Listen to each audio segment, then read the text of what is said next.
Hey, how's it going? You got a minute to talk?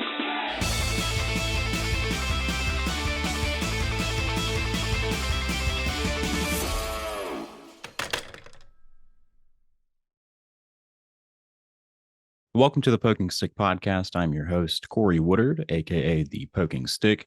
Happy to be joined by Nick Campbell, also known as Christ is the Cure, a longtime friend of the Poking Stick. And honestly, I am so thrilled to have him. He's a just absolute giant, if you will. He is an author, a podcaster, and somehow the least controversial theologian on social media.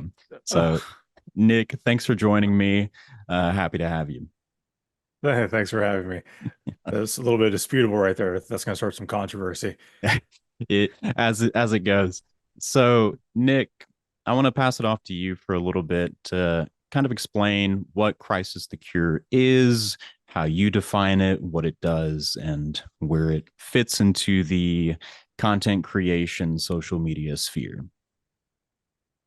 Yeah, so Christ is the Cure's like baseline is accessible theology for everyone, right? So that's kind of the main thrust of it. Every now and then we go into hefty topics, but I always try to bring it down a little bit, give basic terms, basically act as like a springboard for other people. So the idea is biblical studies, theology, and then some church history for good measure. So that's really what it's always been about, kind of enriching the Christian, resparking zeal or giving zeal to people who are interested in scripture. And that's the method and approach has changed a little bit. It's refined, but that's always been the focus, is just sharing and moving people, hopefully, ideally, into a deeper love for theology, i.e., a deeper love for God, His Word, and His people, right? So that's really what it's all about. All right, wonderful. And just want to ask real quick, Crisis the Cure, it pretty straightforward name, but how did you Yeah. arrive at the name Crisis the Cure? Yeah, so it was basically around the idea of the proper theology of Christ, right? So Christ is the cure, but in order to have the cure, you have to have the correct Christ. So it was like this bare bones theological statement that Christ is the cure, but you need to kind of flesh that out and get into the theology of which Christ are we talking about, and that kind of springs more into theology. Some people kind of think of it on a superficial level, but it's really a profound statement whenever you start getting into the atonement and what Christ came and did for us, right? So it was kind of like, hey, I have this kind of superficial name, but there's more going on, right? Mhm. So that's kind of where I went with that. It's a little bit odd, maybe, but No, incredible. Wonderful. So you, at this point, sitting around 50,000 plus followers on Instagram. I'm not sure how many monthly listeners you have, but to say just based off of Instagram, you've got a pretty strong following. Um, you're supported by your following as well. You raise support as Crisis the Cure. But I'm curious if this is what you've always wanted to do. How did you arrive at this uh, crossroads where you're content creator, theologian? Was this the plan all along? And where did you start? no. So like so like every Christian man who starts getting into theology, you initially think, am I called to be a pastor? And so that's where I started. Mhm. And then I started going through undergrad, and I was like, the emotional depth and capacities of a pastor at this point in my life, that's not where I'm at. So I always felt like I was more of a teacher than a pastor. That could change down the road. I haven't had the calling yet. Someone asked me the other day, I was like, I haven't had the call to the pastorate yet, so I'm not really sure. Um, but this was definitely not the plan. It initially started off as a Facebook page and a blog called To Live as Christ 121, based off of Philippians. And it was basically just sharing thoughts as I went through theology and as I went through my undergrad and stuff like that. And then eventually, in like 2017, someone joked that I should start a podcast, and it became a podcast. But I've had, like, in that initial era, I was putting up apologetics, some theology stuff. I had an Instagram page that actually did really well to the point where it kind of blew up and I deleted it because I didn't want the pressure of it. And so then I just like started from scratch. And then in 2017, the podcast started, and the page I have now followed with that. And it just kept going. Like obviously 2017 to now, it's gone really quick. And here I am. So Yeah, that's incredible. So, did you ever think that it would be as big and just the reach that it would have? Did you ever think you'd get here when you first started, or was it one of those things where you start writing and you think, no, it's fun, but it'll never pick up? yeah. Actually, so with that, that follower who's like, you should start a podcast, and I was like, Mhm. oh, okay. And so I picked it up and I did a like a week's worth of content willy-nilly, and I was like, okay, I mean, maybe I can keep this up. But I wasn't really planning on it going past a couple months, and then it really did hit the top charts on iTunes, and all of a sudden it was getting traction, and I was like, okay, I guess I'm doing this, and it just kept going from there. But I never really see this happening in terms of writing, which we're going to get to later. The writing aspect of my personality has always been there, Mm. so that's something that's been constant. You would have told me before 2012 it would be Christian as an atheist. I would say absolutely not, never. So this is all pretty unique in that respect in terms of foresights. You can't Yeah. predict it. Yeah, for sure. So you've got the podcast, you've got your Instagram content, which feeds into kind of resources that you're creating, like ebooks, PDFs, and then you are writing books. So, with all of these different forms of media, I'm curious about your process for creation. Is there a method that you follow to get from start to finish? Are you someone who just kind of sits down and does it and then it's there? Is there any type of method that you follow? Um, so it depends. So like on the pages and stuff like social media, what you guys see most of the time is the spontaneous, like it's what I feel like I want to do and dive into a post, or things I've been reading in the background for however long. It's the podcast is where all the prep really is. The pages are kind of almost personal reflections, but also I share content there, right? If I have like a mini series, like I don't know if you saw I did a Christology series on that Instagram page. That initially started as I'm going to do one post on Christology. Okay, this could be a cool little mini series, and I just kept going, right? So sometimes it's spontaneous, and sometimes it's more planned out. With the podcast, I'm a lot more focused. Like I have a list of independent episodes I'm considering right now for season 5 while I'm still finishing up season 4, which who knows how long that's going to go because I kind of started that late. But I have that list already kind of planned. Miniseries I'm already kind of doing prep reading for and synthesizing that information right on the side. So I kind of multitask in that way and try to plan ahead for the podcast. The Instagram is hit or miss in terms of whether or not this had some foresight and this didn't. All right, incredible. So, with that, let's focus on the podcast because you're looking ahead on that. You have covered, I mean, creeds, you've covered denominations, right now you're doing back to the basics. These are one a variety of topics, but they are hefty, in-depth theological conversations that, I mean, I can't tell you how many people I've sent your denominations series to. These are very helpful resources. But I'll start with this. Your research heavy, which I appreciate because a lot of content now is more reactionary. And I think we're seeing the fruit of when the foundation of our theological positions are just founded on emotional reaction. Usually that type of stuff falls short. So I want to say I appreciate that you put in the time and effort to create in-depth resources, and your research shows in the work, in the product. So I appreciate that.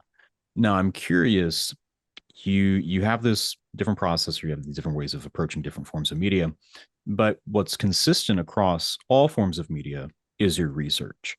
So let's talk about research for a second from, let's say, denominations. Okay, you're interacting with the Pentecostals, the Pentecostal movement. what would be kind of your start to finish research method there? Where do you begin? Where do you arrive at to the point where you feel comfortable that this has been researched thoroughly? Yeah, so using Pentecostals because I mean, whenever it came to that prep rather, I would just I went just to the AOG Assemblies of God, right? They were kind of my exemplar. So I did some cursory reading on history, picked up a couple of books that discussed denominational history, and I used those as springboards to kind of like fact check and go deeper, right? So one of them was one by Olson. I can't remember the name off the top of my head. I think a handbook of the denomination. And there was another shorter work that was kind of like that. And I was like, okay, this is a good starting point. But then I would just go through AOG's official documents themselves, because usually these denominations have a plethora of documents. Like doing the Reformed tradition, easy. I mean, you're talking actual confessional standards that are written. It gets a little simpler on that. So it's really just seeing what you can find from them directly in those particular circumstances. And that was my goal, was I'm going to try to sit back and let them speak for their positions as much as I can. And so in order to do that without risk of inserting my own ideas into it, I have to pull from them directly. And I actually commended the Assemblies of God in particular, I believe, because they have like document after document listing out specific issues, like this is our issues with Reformed theology, this is our issue on the tongues, and so these were well put together articles that were thought out by this denomination as they process it over the years. So they kind of did the heavy lifting, and I was able to utilize that because they did a good job putting out resources. I don't know if that's really the answer you were looking for, but really it's finding footnotes has utilizing footnotes in works makes things a lot smoother. Whenever you're looking at a book on a topic, you're like, well, this says, this is a quote from X, Y, or Z. Well, I want to go read that quote in context. And if it's enough to pull from that source at all, then I want to see what that source is saying as well. So you have to end up sifting through a lot of that. But whenever it comes to denomination stuff, that's relatively easy because of the amount of information that's available online from those denominations themselves. You bring up something interesting, and I want to pick your brain on it. So I think a trap that we fall into, I'll pick on the Reformed people for a moment. I think we can do that safely. Maybe we'll find out. But I think we have this temptation to, okay, we want to learn about the charismatic movement. We want to learn about Assemblies of God. And instead of going to their source material, we go and pick up Charismatic Chaos by MacArthur and come to our conclusion on that denomination based off of what the Reformed person says about the Assemblies of God. So I want to pick your brain in context of research. Do you think there is any room for picking up the Reformed guy's book on the Assemblies of God? Do you think that muddies the waters, or do you think there's a balance to be found? Where would you fall on that? I think there's value to it in terms of, first off, you can see, well, where's the disconnect in language? Because that's really where a lot of things kind of boil down to, is like, well, what's going on with the terminology that these people are using? Like I kind of talked about that actually. So my book, Tiptoeing the Tulip, that was kind of the whole premise, was I had learned a lot about Arminianism through Reformed guys, right? And I never really took the time to read through the Reformed or classical Arminians, however they want to label themselves. And so I was like, I'm going to pick those up. And one thing I noticed was like, well, we all believe in prevenient grace, but we all describe it and use different terms to separate what we mean by them, right? So just little things like that, where like you can kind of start seeing where you agree and where you disagree on a real level instead of a superficial level. But whenever it comes to reading from one perspective on another perspective, you can also start seeing where like, well, maybe they haven't fully grasped or read the source material either, and they might be just kind of regurgitating what they were given before. Because I've seen that a lot, where one statement just kind of trickles down, especially within the Reformed tradition, where there's a lot of rich literature, And so things kind of just keep getting regurgitated and no one really checks it. And that's just the way it goes. Every tradition kind of has their own echo chamber in that way, right? So it's kind of back to the original question. I think there's value in it for sure, but you always want to cross-reference it and see, well, what's going on with what the original sources say. Because like one thing with Pentecostals in particular is that idea of, the speaking in tongues as a sign of salvation, which there's a very small fringe that believe that within the Pentecostal tradition, but that's usually what's presented as their belief overall instead of a second blessing after conversion, right? But you wouldn't really know that unless you double checked and read it. And sometimes they don't even know that there is a thin line of belief in their circles that holds to tongues as evidence of salvation. I mean, and it is thin, but it's still one of those things where it's kind of a lot of people see it as bigger than it is because of the literature around it. Yeah. Okay. Well, interesting. So I think naturally we would say, as far as resources go, we'd want to go to the original documents. So I think it was James White said in one of his books on Islam that it's important to be able to speak the language if you're going to be able to understand a position.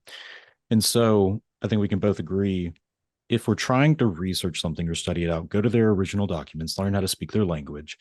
But in general, let's say somebody's wanting to get into theology, theological writings, what would be kind of your top resources that you would recommend somebody maybe invest in, maybe free resources? What would you recommend to somebody to get in?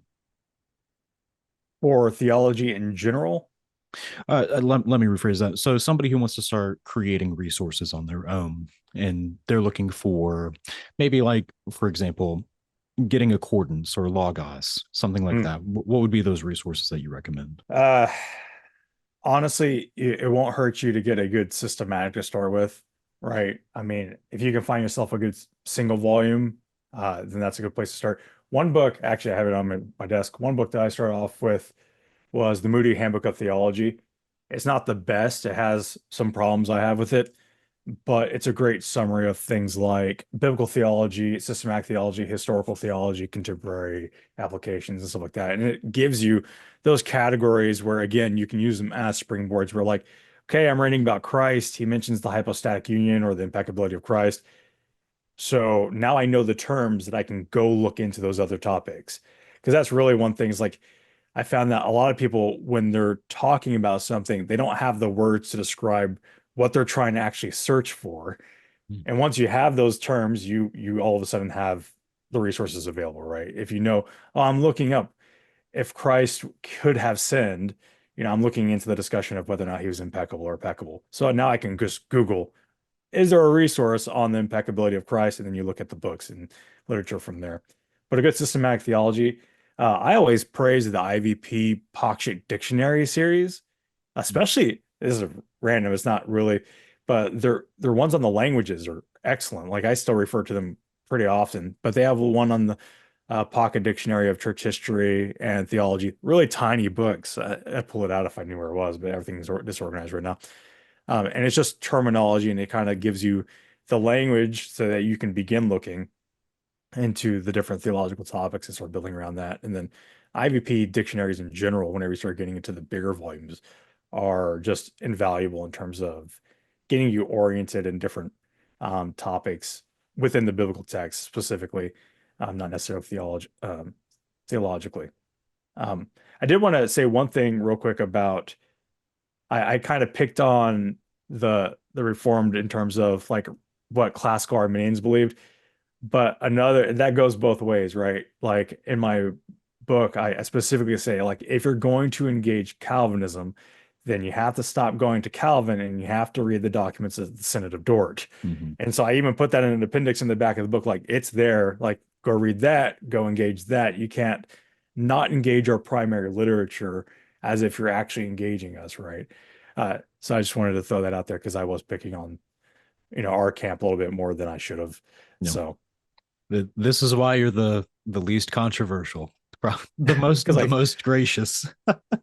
well, someone could say I just pick on everyone. So it just depends on which way you look at. Yeah. But I try.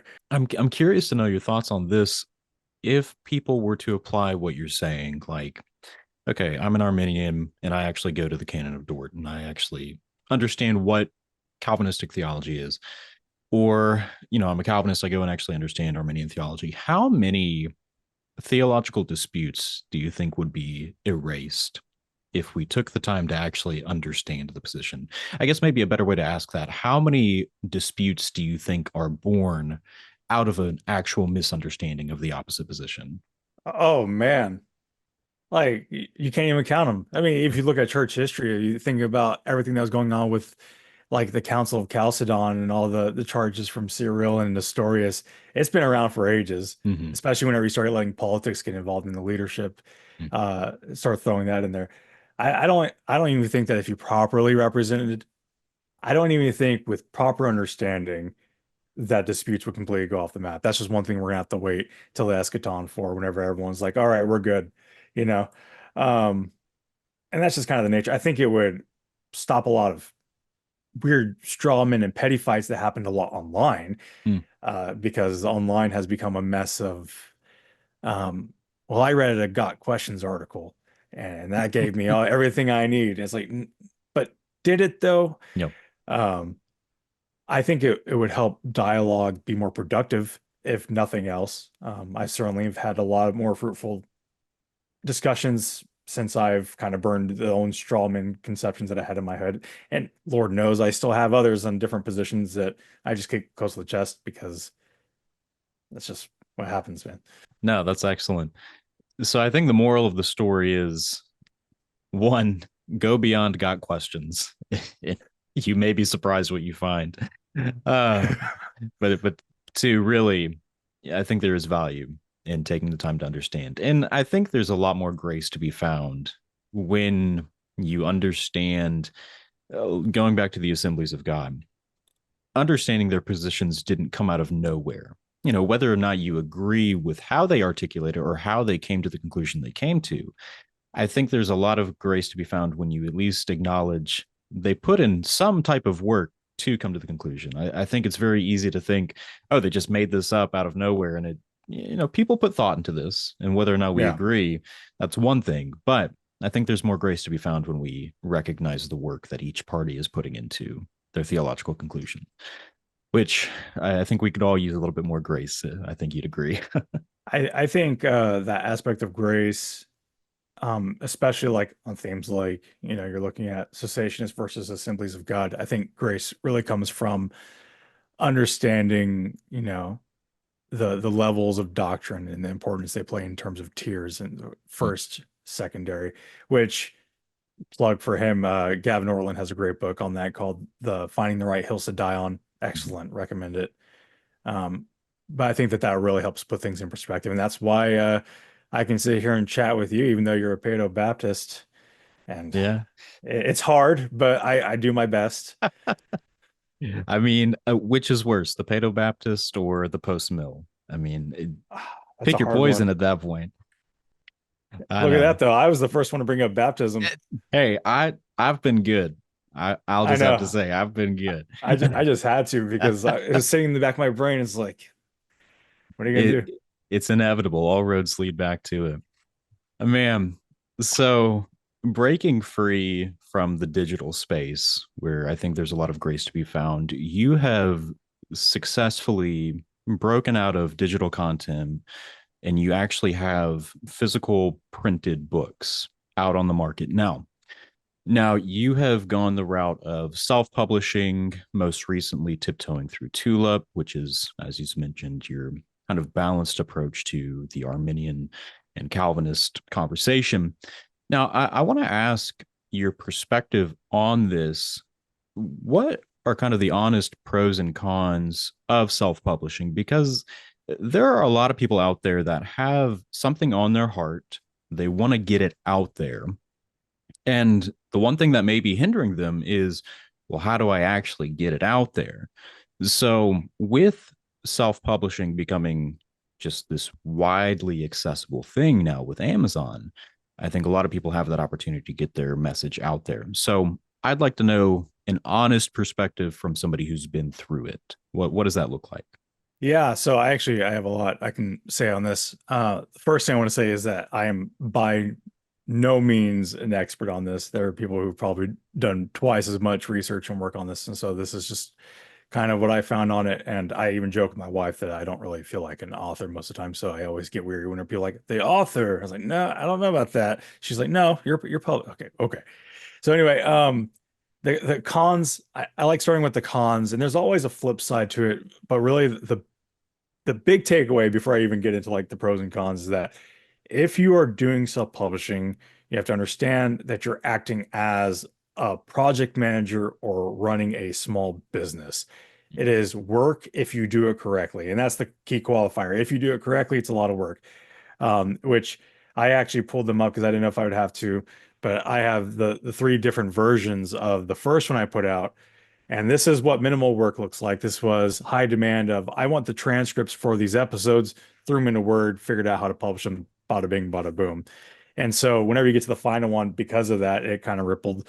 And you can just see the progress if you've been with me for the beginning and you bought the three, but it takes work if you want to do it correctly. But the cons, first and foremost, is that there's a big stigma with self-publishing. It's really died down to some degree now.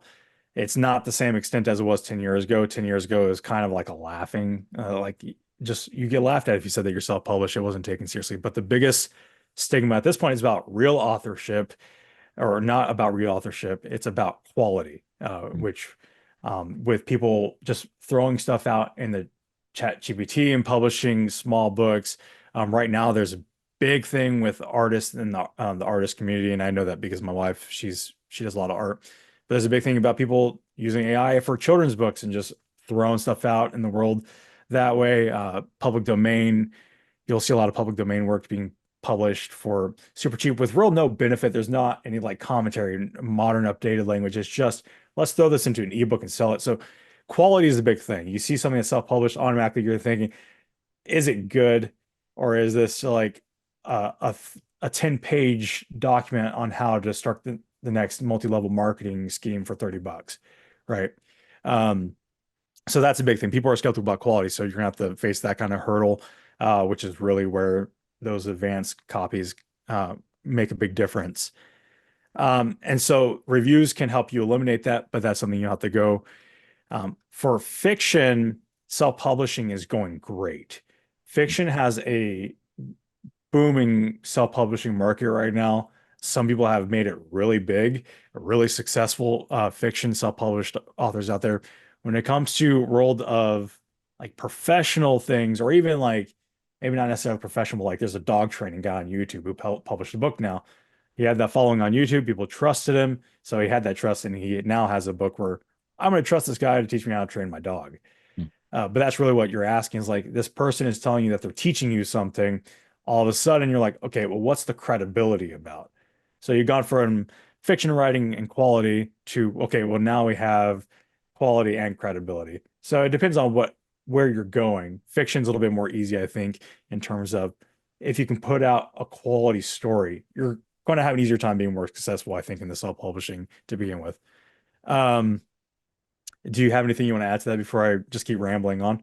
No, this is great. I just want to emphasize something that you've touched on is there's definitely the threat of an art becoming cheap or cheapened by flooding the market with like what you're describing, chat GPT books. And if we're not careful, the self-publishing industry may end up back to where it was 10 years ago, where it does become almost like a joke again, because now it's recognized, or at least it's associated with, oh, that's where the chat GPT books are. And only the real authors get published. So we don't want to waste our talents here by ruining this good thing that we have. So I think it's really important to emphasize, like what you're talking about here is quality is kind of what saves this industry. Whenever that quality is lost, then the interest is going to be gone. So I think that's really important to note. But I'll pass it back to you if you've got more on that. Yeah, I will say in terms of like the quality aspect, people are recognizing that even on social media, people are starting to recognize like we're kind of tired of just the reaction stuff, right? People are we want quality. We don't want to be flooded with I can't think of a kind way to say it. We don't want to be flooded with nonsense, Hmm. right? And so I think especially with publishing the big people who are in self-publishing who are helping teach people, they really stress take your time, do your work, make it worth it, because it reflects on everyone. Same way as a good publisher, we know who the good publishers are, we know who the bad publishers are. Hmm. Same thing there. So whenever it comes to like nonfiction works and you're going into that idea of credibility, it really depends on what you're trying to publish. If you're like trying to publish a scholarly work, self-published, it's gonna be a lot more skepticism going towards that, right? Because you need Hmm. peer review. That's a whole different ball game. Um, so you can have success if you have credibility already. That's what people do. They build up their credibility. They have audiences who like what they have to say. And so from that marketing standpoint, you already have a base to begin with. Hmm. And so there is that flip side that you can make that possible.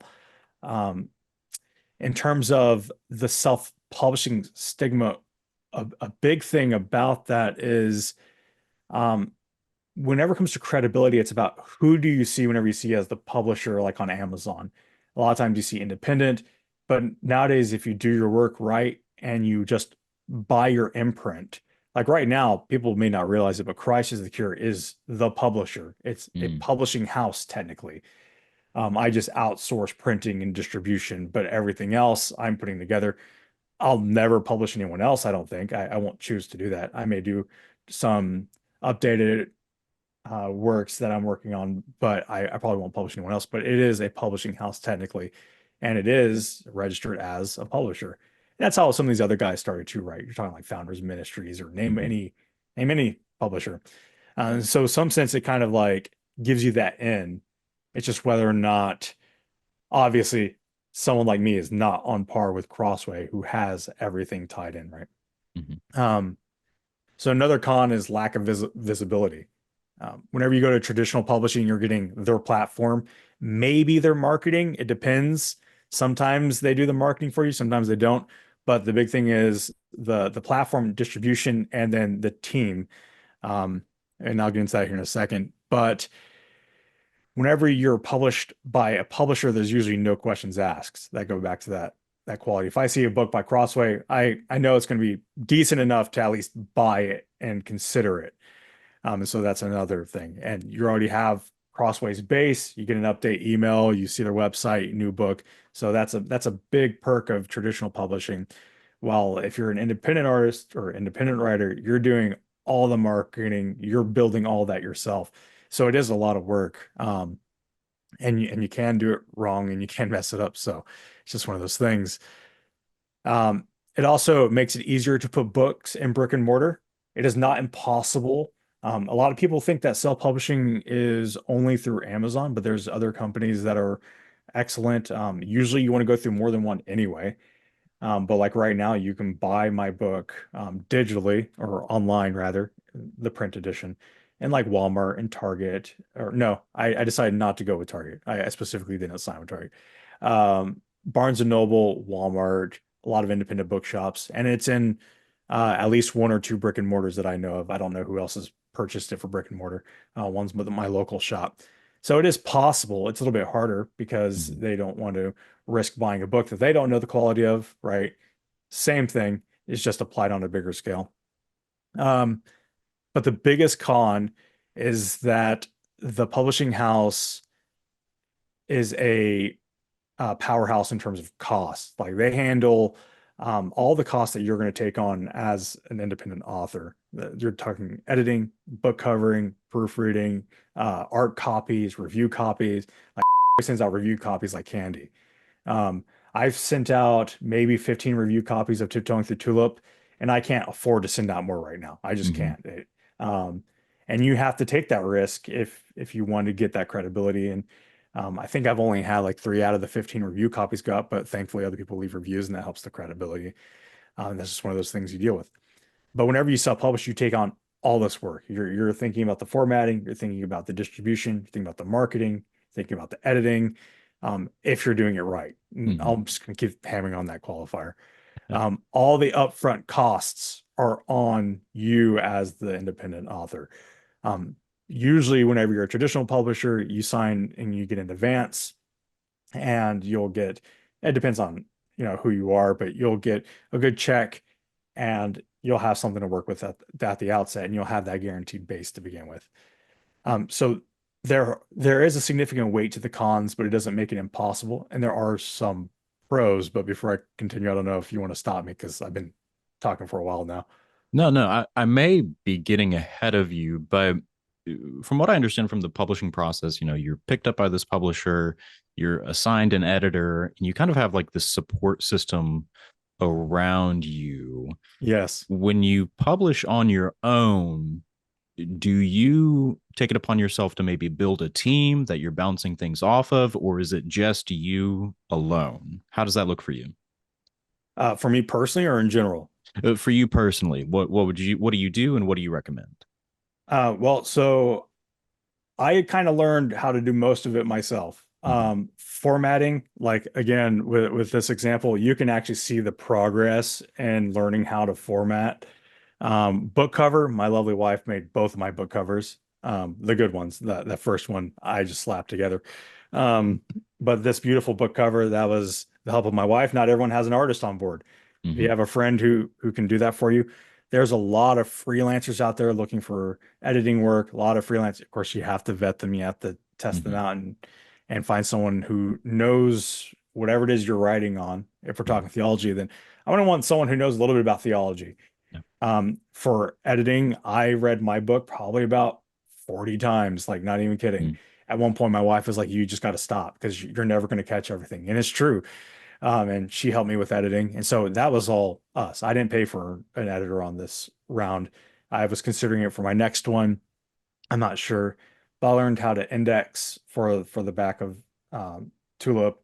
And I handled reaching out to all the publishers for copyright permissions, for overexerting myself in citations. If you look at the opening copyright page, you have to pay for them if you go over fair use. And so I weighed and measured whether or not I was worth paying for it, or for whether or not I need to condense some information. So you're basically acting as a project manager. You're building that support system. Really nowadays, with the amount of people who can kind of learn things on your own, I mean, YouTube teaches you how to do everything nowadays. You could figure it out. There's some things that you're going to want help on. I wouldn't rely on myself as an editor ever. Like, I miss typos in the most simple of contexts. Like, I don't know. So it really depends on what you're capable of and what you're willing to work on. But freelancers are everywhere. And there's a couple of websites dedicated to writing freelancers. There's writing groups where you can send out, they're called ARCs, advanced reader copies. You send those out, people read them.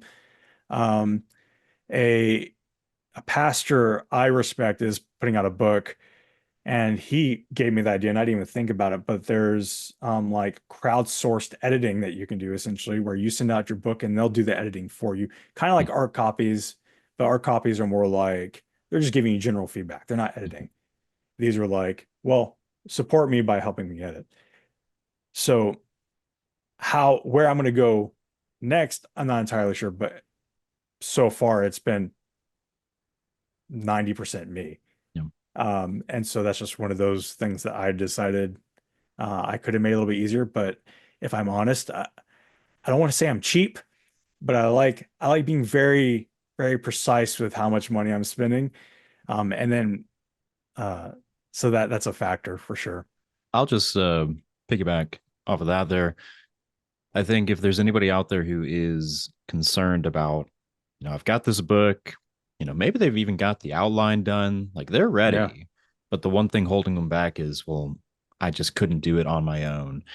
I think it's important to hear stories like yours where it's work. I think you'll agree it's work, but it is possible. And so, I hate the thought of good material being withheld from the world because of that one fear, or because of fears that maybe could be overcome. So, yeah, maybe I need to preach this to myself, but write the book. It can be done. So I did talk a lot about cons without giving anyone hope. Should I move into pros Let's now? give them the pros. Because I already like shoved them into the dirt, and now they're like, I don't want to do this. but there are pros. So the big thing is creative control at the outset. Like you decide from A to Z what everything looks like. You pick your cover, which you don't really get to do that with traditional publishers. You might have some input, but you don't get to do that. With editing, you get to decide what chapters are in your book wholesale, how you want it to flow, how you want it to be outlined, which that can be a pro and a con, right? If you don't have any idea what you're doing, it can be a con, but you can learn that. And so you can really add what you want without having to worry about it being cut. You can say what you want without having to worry about being cut, because that's what it is. Because what the traditional publishers, they're wanting to make sure that they get something that sells, and so they're trying to optimize it for marketing. They're trying to optimize it for money. I mean, that's just how it is. But that's one big pro, is that you get full creative control. And you are also the copyright holder. I can quote my own book and not have to worry about ever paying a fee. I can be like, I'm just going to copy paste my whole book and I don't have to worry about it. I own the copyright. If people want to use my book past the fair use, then they have to reach out to me. That's a nice thing. They can't just plagiarize my work. It's sealed in that way. But I have the right to distribute it. I can send it out in digital form if I want to, if I didn't sign an agreement with someone like, I think it's, who does it? I can't remember who it is, but there's some Kindle or electronic editions where you may lock yourself into agreement for a certain amount of time where you can't distribute it digitally. But again, that's your choice to do. Like I can choose later on, oh, I'm just going to give out as a PDF for free or whatever. So you have all that freedom, and that's a big deal. I don't think people realize how big of a deal that is until people start telling you, you should really just cut out this chapter. It's like, I thought that chapter was important. So that's one of those things, but it does come with that con of like, you need to think through what you're putting together and whether or not it flows. The traditional publishers have rights to your book. They own them. I mean, that's really what it is. They make the most decisions. They have the total, and so that's just where it comes down to. Now, I mentioned the upfront cost for self-publishing, and that's true.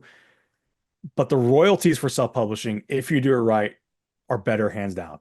In traditional publishing, you're looking at an average 10% of royalties on your work. Independents can average up to 70%. So there's a range, obviously, in traditional publishing. What do I have here?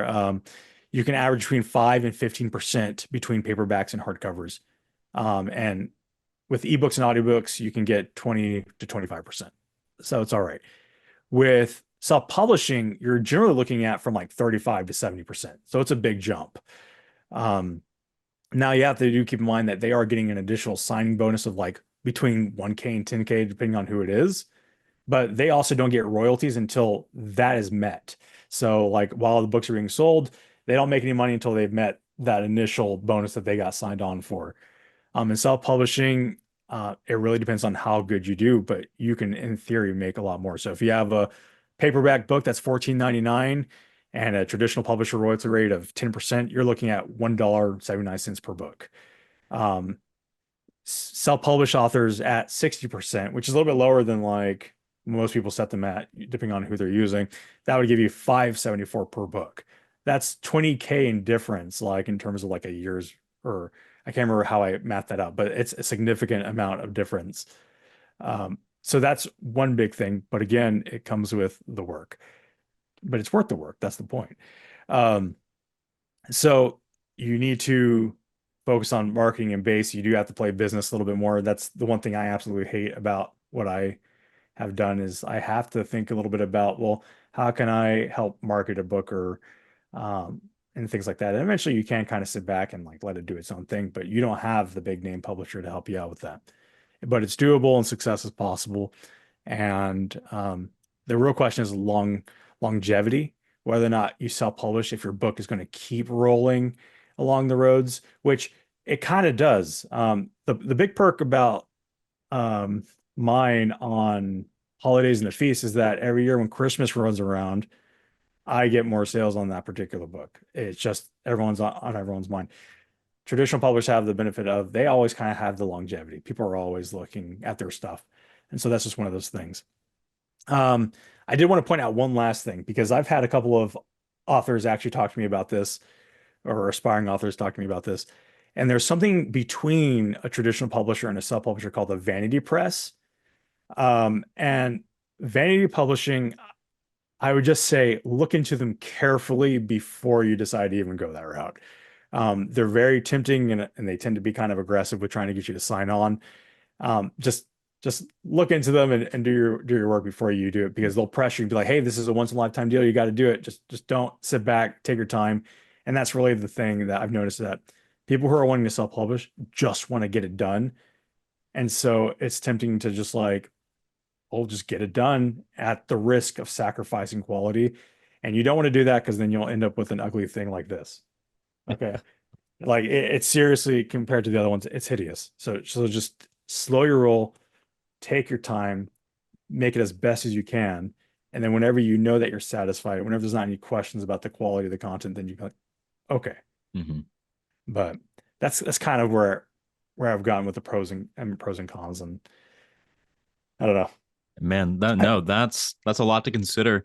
I do want to touch on something you mentioned among the pros, talking about creative control, having that freedom. And my mind goes to, there is an obvious bias depending on the publisher that you're working with, even among theological publishers. So, I don't want to get myself in trouble, but, if HarperCollins approaches you, that says something about your book or what your book is going to look like by the end of it, as opposed to, let's say, if Crossway approaches it. And that's just the fact of it. There are going to be differences by how they want their book to look, because like you said, it's their book.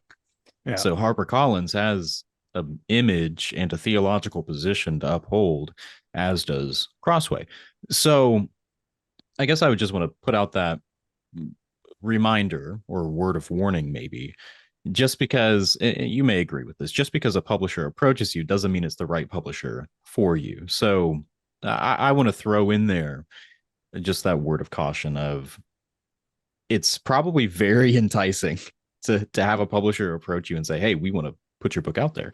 And it may even be one of these vanity publishers you're talking about, but do your homework on the theological leanings of that publisher, because you may be putting out a book, and by the time it's through the editing process and you're fighting with this publisher about what the theology of the book is actually going to be, you may find yourself in a tough situation. So on top of creative freedom in the realm of theology, there's even that theological freedom that you have of, you get to be true to what you believe without any publisher pressure. So I'll kind of add that on top of it. Now, moving from the pros and cons, I mean, there's a ton there to digest. Somebody who wants to get into it, they are saying, okay, no publisher right now, I'm going to self-publish, but I want to kind of figure out what I want to write. And I think we've all interacted with this person. They just graduated from seminary.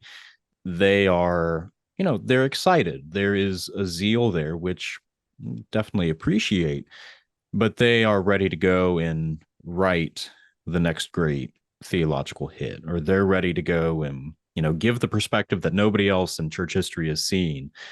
And they may take on more than they can handle. Is it wise to try to tackle in-depth theological topics in a full-length book? Or would you recommend maybe a stepping stone process to build up to, okay, you've kind of flexed your muscles in this area, now maybe tackle the book? Or is it feasible to go straight into the book? It depends. Man, everyone's so different. Like, and since you put it kind of in a post-seminary context, right? You're assuming someone who's done a good amount of reading, who's done a good amount of work. I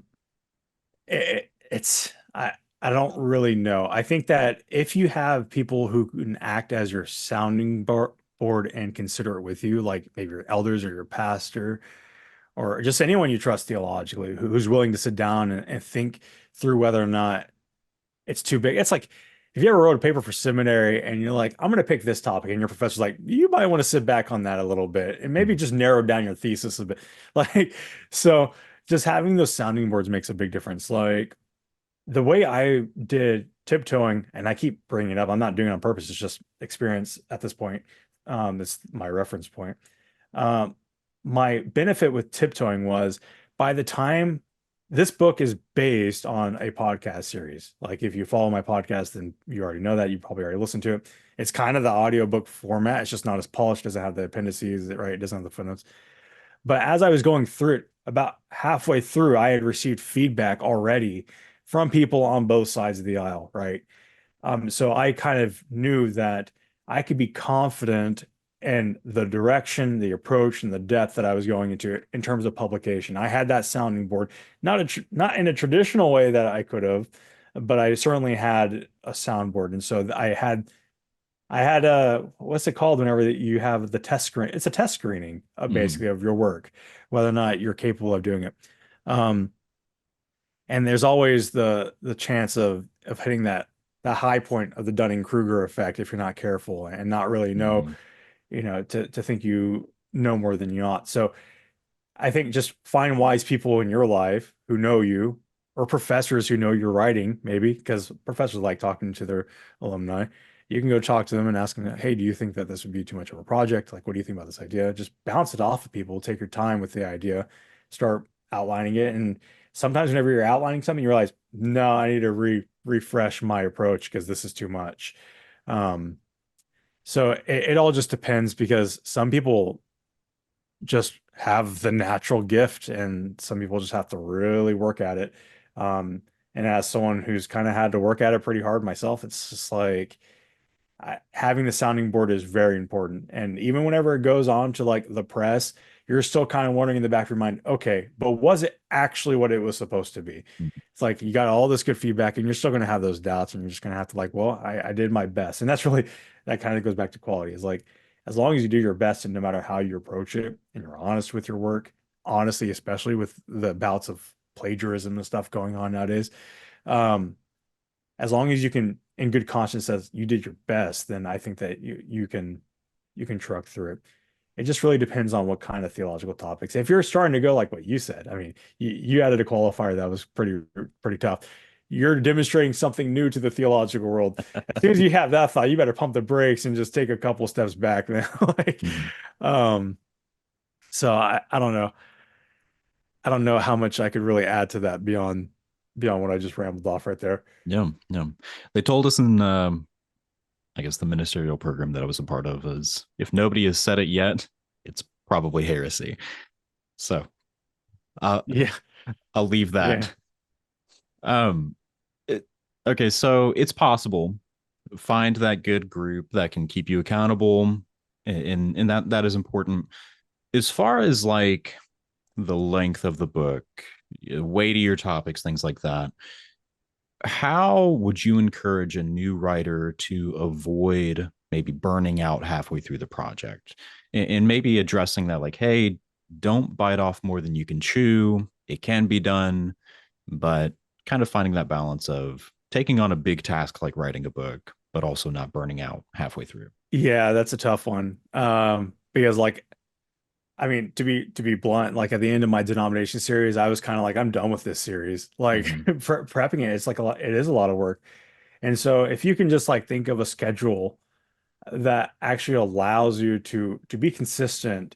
I heard of one guy who was literally like, I'm just going to write one paragraph per day of this book for a certain amount of time, and he got his book done like within a really impressive amount of time. And some people do that with chapters. I'm only going to work on one chapter per week. Or uh, for me, for something, I can't remember what project it was. It was like, I'm working on this 10 pages per workday out of 2 workdays a week. So you're looking at roughly 2 chapters a week. Just pace yourself, take your time with it.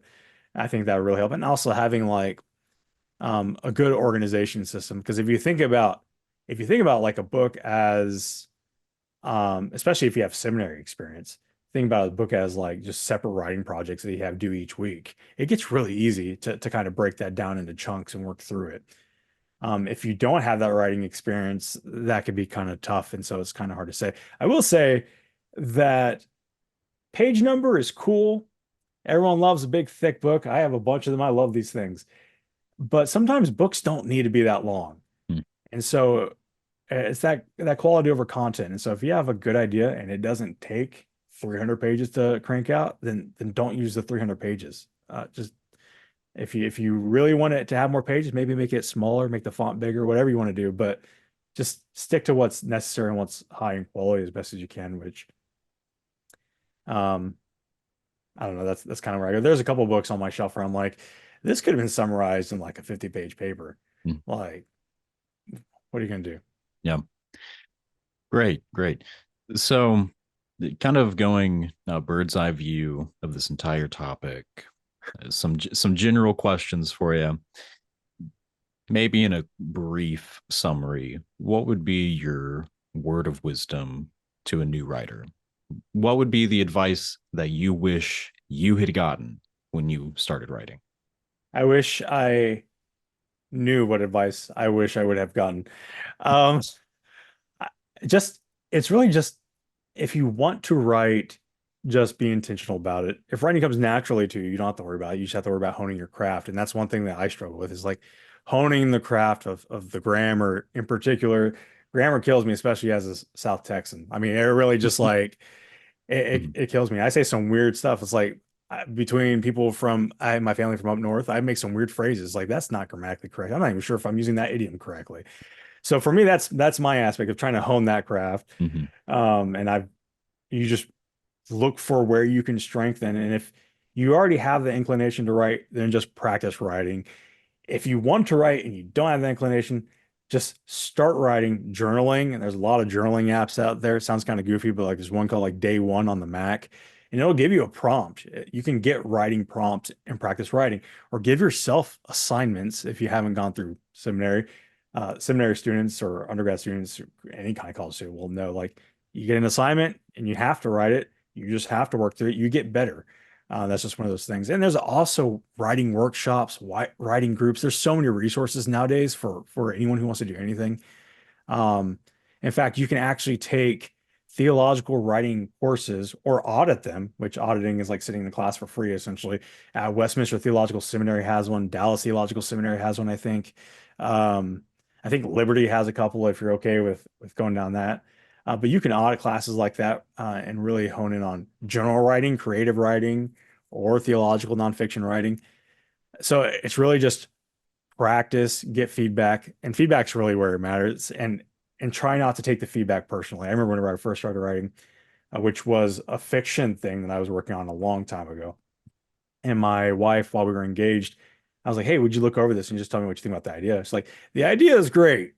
And that's kind of where she stopped. And I was like, okay.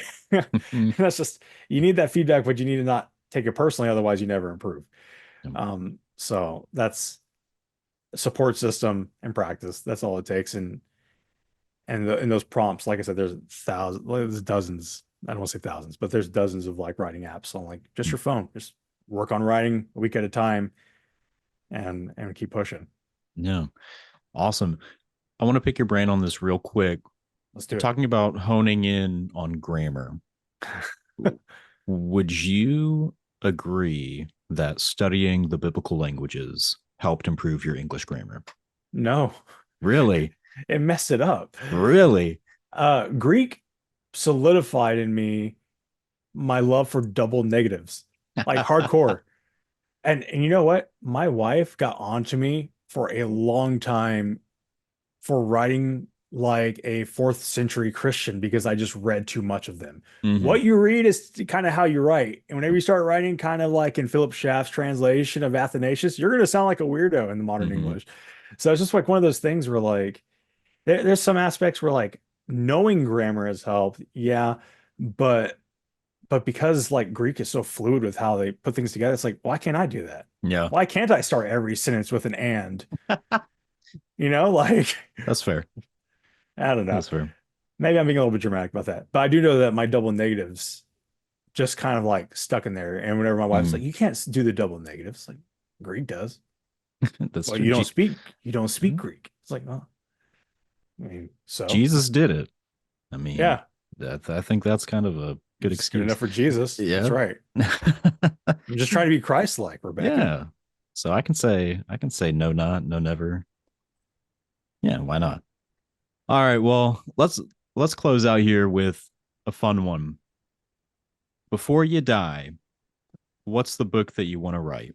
Um, it's one of those things where I'm kind of scared to say, because what if someone just takes the idea and runs? I know, right? No, so I don't really read a lot of fiction at all. Um, I have read one fiction book in the last 3 years, and it's part of a series. I'm not going to name it because people get weird about what series you read and stuff like that. But it's historical fiction. I love historical fiction. And I think that the one book that I want to make sure that I actually do sit down and write is historical fiction from the perspective of a Christian living during the times of like the Diocletian persecution. Someone who's kind of in the trenches of protecting the sacred books and moving around the Mediterranean and engaging in that world, which does take a significant amount of historical research, but it just sounds fun if I could actually manage it.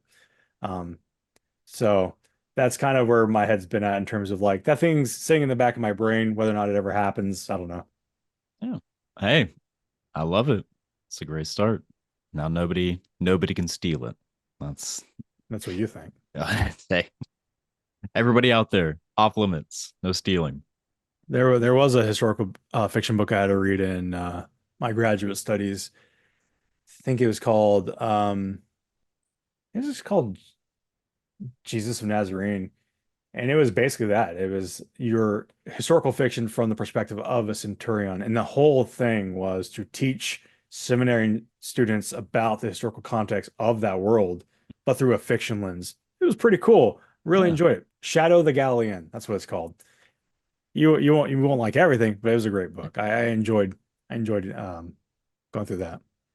All right. Well, we will keep an eye out for it someday on the shelves. Not at Target, but everywhere else. We'll keep an eye out. Yeah. Yeah. We'll leave it there. Just leave it there. We'll leave it there.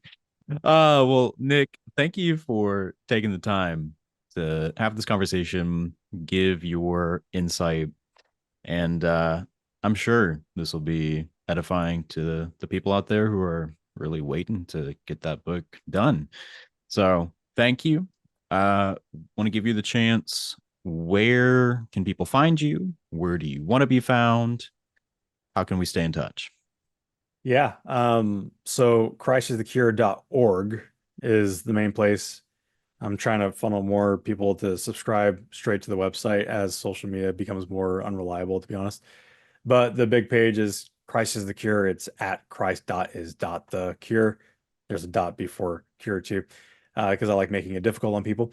And then on Facebook, it's facebook.com/Christ the Cure if you want to do Facebook. But that's really it. I'm on X technically, but I kind of just sleuth and every now and then say something. I don't really mess around on there. And that's it. So, all right, great. We'll put that in the show notes.